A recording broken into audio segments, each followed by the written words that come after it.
Thank you for being here, Dr. Barbara Odom Wesley, with us on Talk for 10. Thank you. Thank you for having me. What would you say is your greatest accomplishment since you've been on City Council? When you're on council, you don't work alone. So no one person can accomplish anything without the other 8 council members, including the mayor.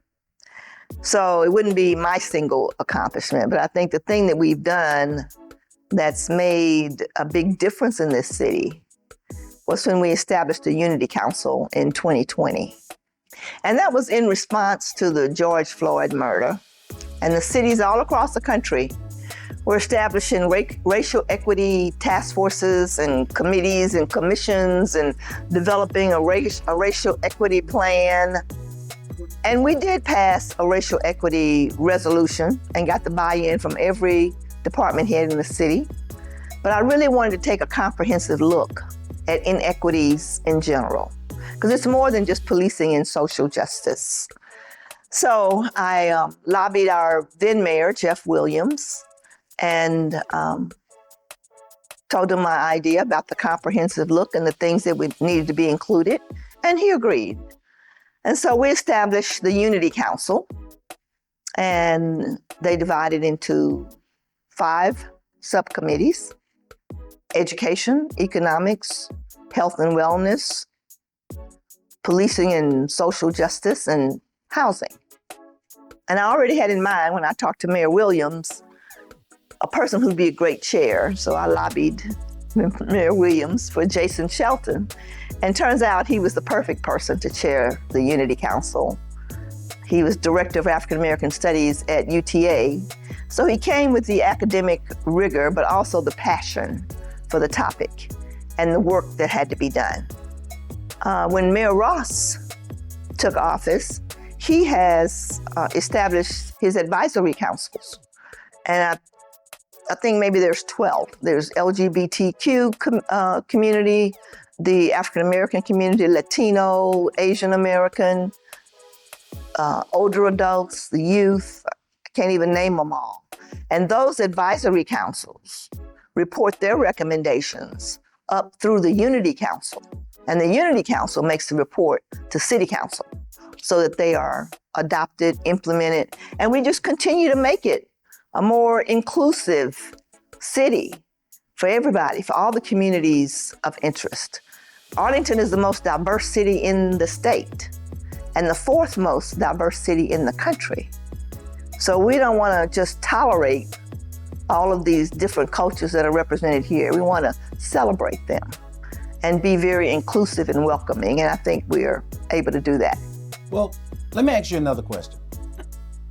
With all that's going on here in Arlington, I know that they've accomplished a lot of good things, but what would be Arlington's greatest weakness at this point?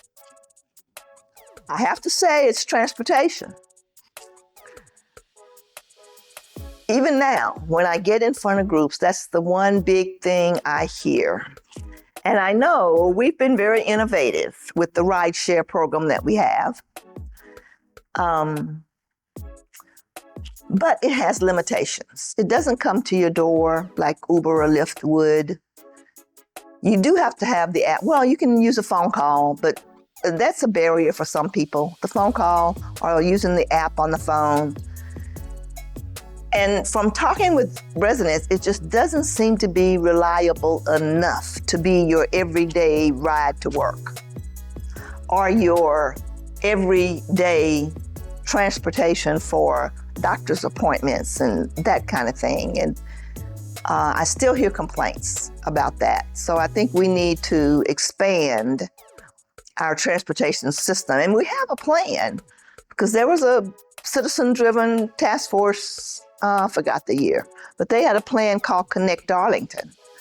And I think we're about the business of implementing the plan, but it's very slow. And then, of course, funding is an issue when we talk about transportation.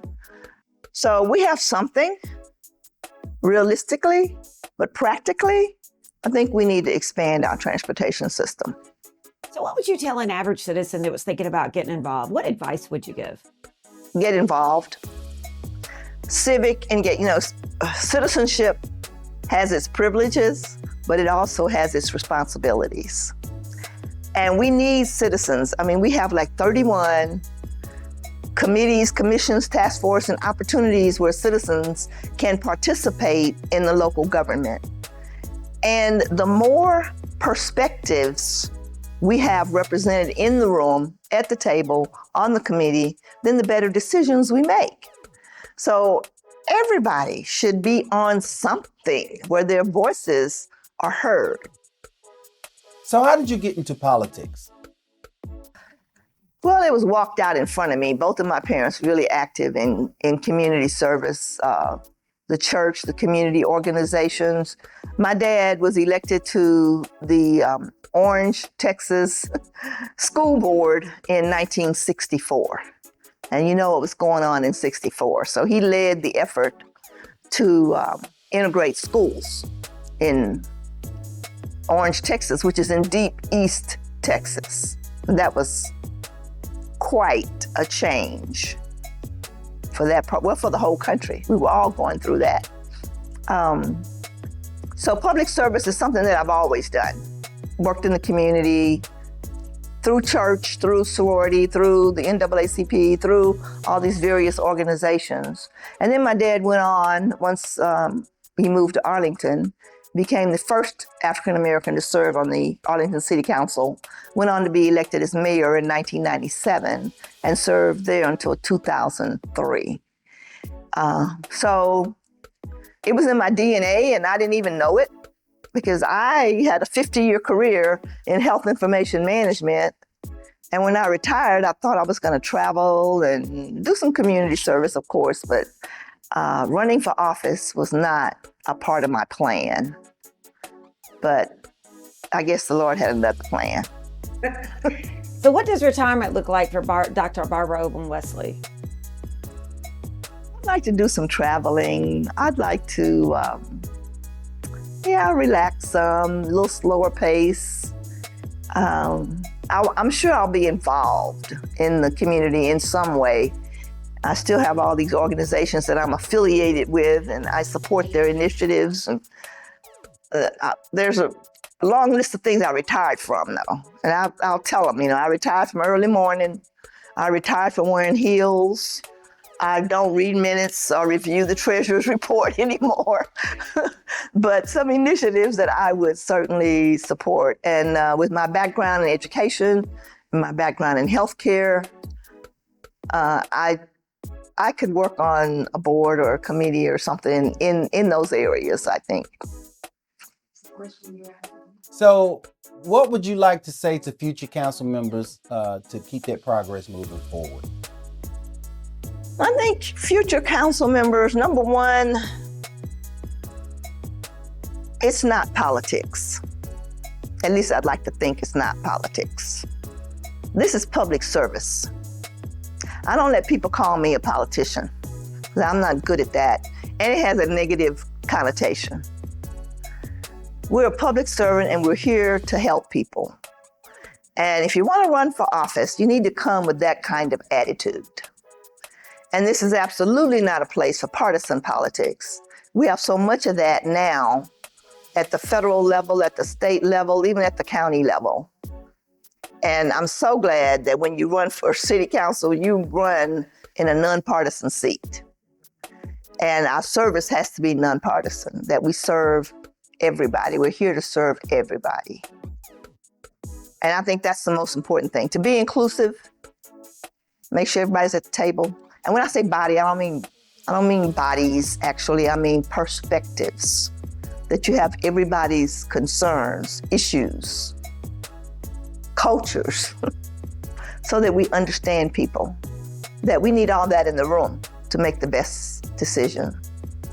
And that's what I would say to future council members. And it is very rewarding. It's been fulfilling. I think I have made a difference by being there, and the opportunity to help people. So that's a good thing. So Barbara, what would you tell younger Dr. Barbara Odom Wesley? What would you tell her to look for in life? I would say take advantage of every opportunity to learn.